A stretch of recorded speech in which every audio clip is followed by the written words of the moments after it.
मेरा नाम विकास है। हम चार भाई एक छोटे से गांव में रहते हैं। हमारा घर भी गांव के आम घरों जैसा ही है, जहां चार कमरे और उनके सामने एक बड़ा बरामदा है। बरामदे से बाहर निकले तो बाईं तरफ सीढ़ियां हैं और सामने एक खुला आंगन है, जिसके ठीक बीच में एक तुलसी का पौधा लगा है। यह हमारे घर की शान और पहचान है।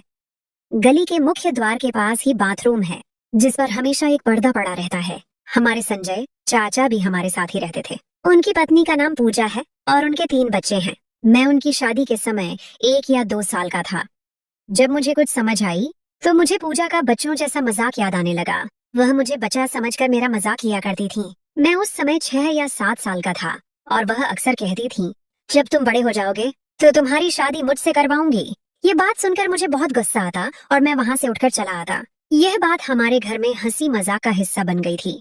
जब भी घर में सब एक साथ बैठते तो पूजा मेरी माँ से कहती, मैंने तो आपके बेटे से शादी करनी है। ये सुनकर मैं रो पड़ता और बाहर भाग जाता। उस समय मुझे यह नहीं मालूम था कि आने वाले समय में यही हंसी मजाक एक प्यारे रिश्ते की नींव बन जाएगा। संजय की बड़ी बेटी प्रिया 9 से 10 साल की हो चुकी थी और मैं 11 से 12 साल का था। मेरी एक मौसी भी है, जिनकी 2 बेटियां हैं। एक मुझसे 1 साल बड़ी है, उसका नाम दिया है, और उसकी बड़ी बहन नेहा है, जिसे प्यार से सब नाजो कहते थे। उसकी उम्र 15 से 16 साल थी। क्योंकि हम एक ही गांव में रहते थे, मौसी की बेटियां अक्सर हमारे घर आ जाती थीं। हम सब मिलकर आंगन में खेलते और बातों के दौरान पूजा की शादी वाली बात पर मजाक चलता रहता, जो मुझे बहुत बुरा लगता था। इसी तरह समय बीता गया और मैं जवानी की दहलीज पर कदम रख चुका था। अब मुझे उनका मजाक करना बुरा नहीं लगता था, बल्कि उन बातों में एक अपनापन महसूस होता था। जब बाहर दिलों में उतरी, फरवरी का महीना खत्म हो रहा था और बसंत ऋतु अपनी दस्तक दे रही थी। एक दोपहर मैं और दिया आंगन में चारपाई पर नीम के पौधों के पास बैठे थे। इस जगह से घर के कमरों में बैठे लोगों को कुछ दिखाई नहीं देता था। दिया दीवार से सटकर बैठी थी, जबकि मैं अपनी टांगें चारपाई से लटकाकर बैठा था। हम लोग बातें कर रहे थे कि दिया ने मेरे कंधे पर हाथ रखा और मजाक में मुझे आगे की तरफ धकेलने की कोशिश की। मैं अपना संतुलन खो बैठा, लेकिन गिरा नहीं। मैं खुद को संभालने लगा और इस कोशिश में उसके बहुत करीब हो गया, यानी उसके सीने के पास। संभलने की इस कोशिश में मेरा दाहिना हाथ उसके कंधों को छू गया। मेरे गिरने और संभलने पर दिया जोर जोर से हंस रही थी। उसने अपने हाथ से अपने हाथ पर ताली मारी और एक जोरदार ठहाका लगाया। जब उसने ताली बजाने के अंदाज में अपने हाथ ऊपर उठाए तो उसका दुपट्टा उसके सीने से थोड़ा हट गया। मैं यह देखकर मुस्कुराया और उसने भी मेरा उसे देखना नोट कर लिया होगा। हम फिर से बातें करने लगे, लेकिन मैं उसी स्थिति में रहा। मेरी स्थिति कुछ ऐसी थी कि वह चारपाई पर दीवार के साथ अपनी कमर लगाए बैठी थी और मैं उसके सामने एक बाजू उसकी दोनों तरफ रखकर अपनी टांगें चारपाई से लटकाकर बैठा था। बातों के दौरान उसने कहा, विकास, अपना सिर इधर करो, मुझे दिखाओ। वीडियो पर आगे बढ़ने से पहले यदि आपने हमारे चैनल को सब्सक्राइब नहीं किया है तो कृपया सब्सक्राइब करें और उसके बगल में घंटी को चालू करें। तुम्हारे बालों में क्या लगा है? मैंने पूछा। क्या हुआ? वह बोली, तुम्हारे सिर में धूल लगी है। क्या करके आए हो? ये मिट्टी कहाँ से लग गई? मैंने कहा। वह पूजा के साथ मिलकर दीवारों से जाले उतार रहा था, शायद वहां से लग गई होगी। दिया मेरी बात सुनकर बोली, अब तुम्हें उनसे शर्म नहीं आती और न ही हमसे? जब तुम छोटे थे तब तो बहुत शर्माते थे और भाग जाते थे। क्या अब भी तुम्हारी पूजा तुम्हें वह शादी वाला मजाक करके तंग नहीं करती? यह कहते हुए दिया मुस्कुरा रही थी। मैंने कहा, नहीं, न तो अब मुझे तुमसे शर्म आती है और न ही पूजा अब ऐसा मजाक करती है। उसने मेरा सिर पकड़कर अपने चेहरे के पास किया और एक हाथ से मेरे सिर को नीचे किया। मैं घूमकर सीधा हुआ और मेरी पीठ उसकी तरफ हो गई।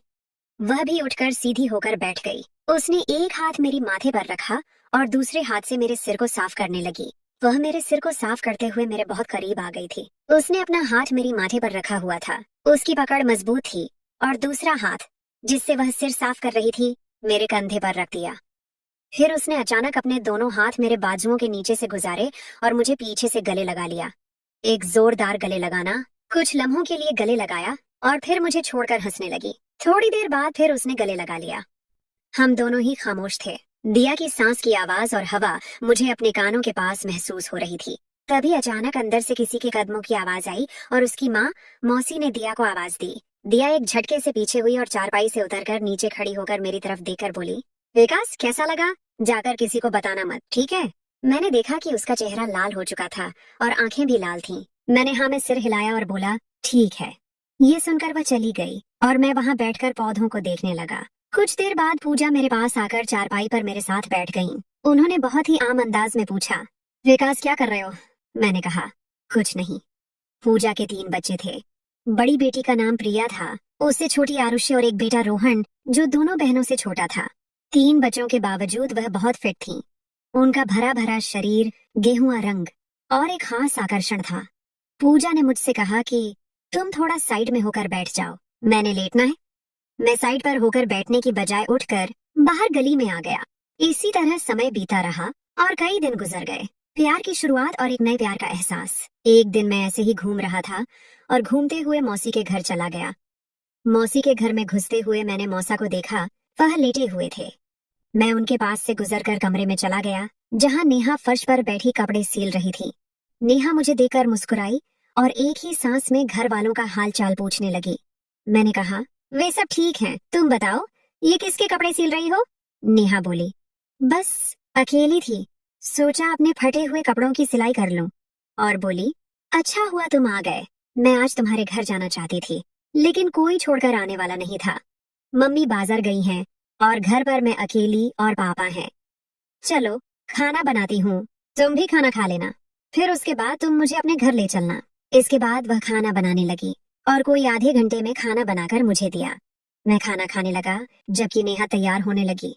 इससे पहले उसने मौसा को भी खाना दे दिया। इसके बाद वह अंदर गई, कपड़े बदले और तैयार होकर आ गई। उसने नेवी ब्लू रंग का फुल फिटिंग सूट पहना हुआ था जो उसके गोरे रंग को और निखार रहा था। मैं उसकी तरफ देख रहा था कि वह बोली, चलो चलते हैं। मैं भी उसके साथ चल पड़ा। रास्ते में गप्पे मारते हंसते मुस्कुराते गए और जल्द ही घर पहुंच गए क्योंकि उनका घर हमारे पास ही था। जब हम घर में घुसे तो आंगन में प्रिया, दिया, मेरी बहन जिसकी उम्र महज 6 साल थी और आरुषि कपड़ा बिछाकर खेल रहे थे। साथ ही चारपाई पर पूजा लेटे रोहन को दूध पिला रही थी। सूरज अब पश्चिम की ओर जा चुका था और रोशनी की किरणें कुछ देर की मेहमान थीं। धूप लगभग खत्म हो चुकी थी क्योंकि सूरज घरों की दीवारों के पीछे छिप चुका था। मैं दूसरे बच्चों के साथ बैठ गया। एक नजर पूजा पर डाली तो वह रोहन को दूध पिला रही थी और हमें देखकर मुस्कुरा रही थी। जैसे ही पूजा ने मुझे देखा और उन्हें पता चला कि मेरी नजर उनकी तरफ है तो तुरंत खुद को ठीक करने लगी, जबकि मेरे दिमाग में ऐसी कोई बात नहीं थी। मैं तो रोहन को देख रहा था। लेकिन जब पूजा ने मुस्कुराकर मुझे देखा तो मुझे एहसास हुआ कि वह कुछ और समझ रही थी। शाम हो चुकी थी और घर में लगे नीम के पेड़ पर चिड़ियों ने शोर मचा रखा था। हम सब बच्चे खेलने और बातों में व्यस्त थे। अंधेरा होते ही हमने खेल बदलने का फैसला किया। ठंड की वजह से सब बड़े कमरे में चले गए और हम सब ने लुका छिपी खेलने का फैसला किया। घर में छिपने के लिए काफी जगहें थीं। एक कमरा जो स्टोर की तरह था जिसमें बिस्तर और फालतू कपड़े रखे होते थे और उसके बगल वाले कमरे में दादा दादी सोते थे। इसके बाद बाहर बरामदा था जिसके बाईं तरफ चारपाइयां एक दूसरे के ऊपर रखकर रखी थीं और उन पर धुले हुए कपड़े रखे हुए थे।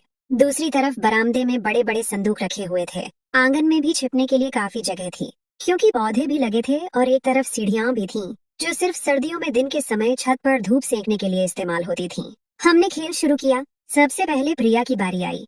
उसे हम सबको ढूंढना था। मैं और मुझसे छोटा 8 साल का भाई, हम दोनों बाहर आंगन में लगे पौधों में जाकर छिप गए। दिया नीम के पेड़ की दूसरी तरफ छिप गई। प्रिया पौधों में आने से डरती थी इसलिए वह अंदर कमरों की तरफ चली गई। दिया दूसरी तरफ से निकलकर मेरे छोटे भाई के साथ आकर खड़ी हो गई। अब मैं उनके आगे था। दिया ने भाई को कहा कि वह आगे हो जाए। भाई आगे हो गया और अब मैं और दिया साथ साथ थे। उसने मेरी बांह पकड़कर मुझे अपनी तरफ खींचा और पास खड़ा कर लिया। अचानक अंदर से प्रिया और आरुषि के शोर की आवाज आई और वे हमारी तरफ आने लगी। दिया ने आगे होकर उन्हें देखा। इस दौरान उसने छोटे भाई के कंधे पर हाथ रखा और मेरे सीने के साथ अपने कंधे लगाकर यह कहा।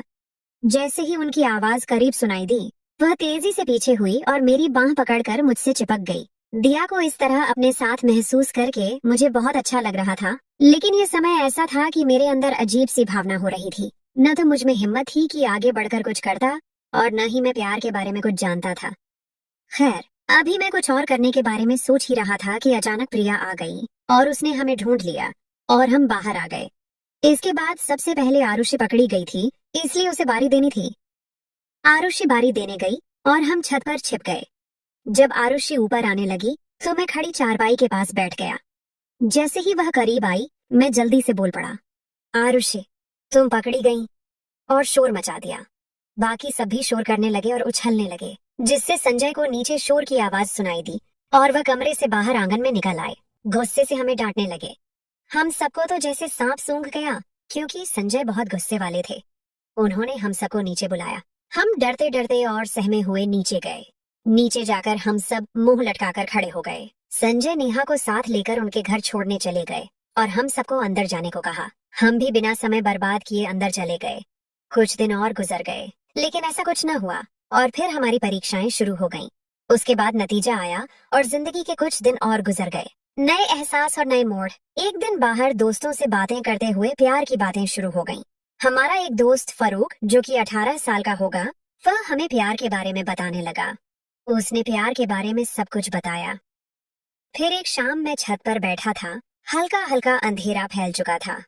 प्रिया छत पर अपना स्कूल का यूनिफॉर्म सुखाने आई, जो उसे सुबह स्कूल पहनकर जाना था। मैं उसे